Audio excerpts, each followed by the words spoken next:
So first of all, so let's get on to our first panel discussion, which I'm really looking forward to. And this is really concentrating on the current context that we find ourselves in after the past 18 months, which has been a really great time for Republican movement and the growth in our numbers, our media profile, our political engagement, and our growth in supporters.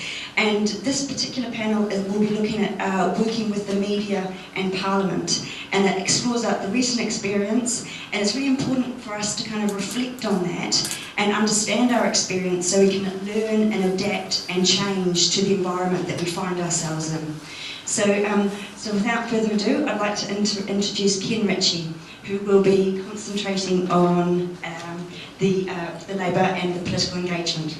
Great, thanks Ken.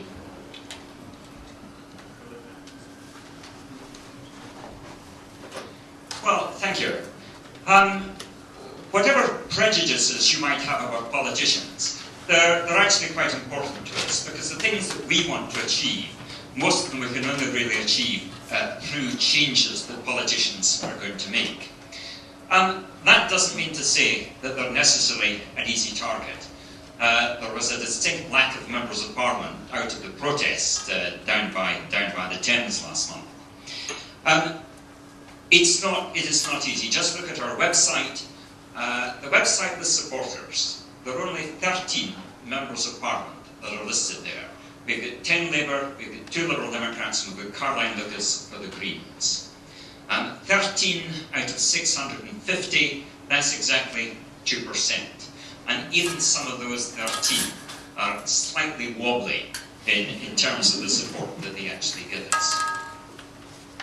Now, of course, with politicians, there is a problem. Politicians have got many things on their agenda. They will look at the opinion polls and say, well, look, if it looks as if there are more people who are for the monarchy than against it, why do we get involved in some cause that may well be a vote loser, that may be a distraction from the other things that we want to achieve? That's a problem that we're up against. We can see it that, I think that at the same time, there is a lot of closet republicanism at Westminster. We know that Clegg has said he is a Republican in the past. I would suspect at the moment he reckons he's got more problems than he needs, and getting involved in tackling the Queen is one that he's quite happy to leave to others or leave to a later day. In Scotland, Alex Salmond is a Republican. Alex Salmond isn't going to see anything that he would see as a distraction from his principal aim of getting and winning his independence, his referendum on independence for Scotland. So we have got these problems. I think that we saw some of them in the approach to the Jubilee. We, as a first step towards trying to increase the number of politicians that we have on site, we decided to approach just a group of about, I think it was about half a dozen to begin with, I think mainly Labour politicians, saying, look, can we come and talk to you about what it is that we're planning to do at the Jubilee?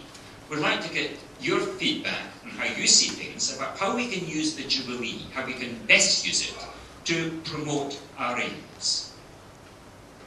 Well, the one or two, or perhaps it was 3 who responded, were exceptionally busy, and there was no time at all that they could actually give us. When the Evening Standard followed up with politicians who had signed up to Republic, well, I'm afraid they more or less disowned us. You had Stephen Pound, who ought to know better, but Stephen Pound, of course, really dismissed what we were doing. He said that, look, the Jubilee, a time to celebrate, not a time to criticise. So, I think that we're up against this problem. I don't think that we need to be despondent about it, but I think that we've got work to do about how we actually increase the support that we have at Westminster, and indeed at Holyrood and in Cardiff. We want to do that, but I think we need to work out how we can do this in a gradual way, not asking politicians to stand up and stay down with the Queen, but finding things in which we have a common cause. Issues around about freedom of information, the amount that they spend, the way that we send minor royals off to represent British industry that they know nothing about. Issues like that that we can tackle bit by bit. Now, of course, Republic, centrally, is going to want to build relations with politicians across all parties. Politicians are much more likely to respond, however, if the approaches they receive actually come from their constituents. And that's why I think it is important that as we grow as a movement, we also grow more active. Because it is our letters to our MPs that are much more likely to have impact than what they might see as a circular that a national office of an organisation is simply sent around the whole of Westminster. So I think that, over the coming year, I think that we want to see much more, much more that we can do, rather than leaving it to Graham and those who are working at the centre, in getting MPs and tackling MPs, in getting them to talk about their views. A big step forwards that we've made in the past year is the creation of Labour for a Republic. Political parties are sometimes a bit wary about external organisations trying to tell them what their policy ought to be. It's different if you're talking about a group of party members getting together to try to use their influence on what the party does and what the party says.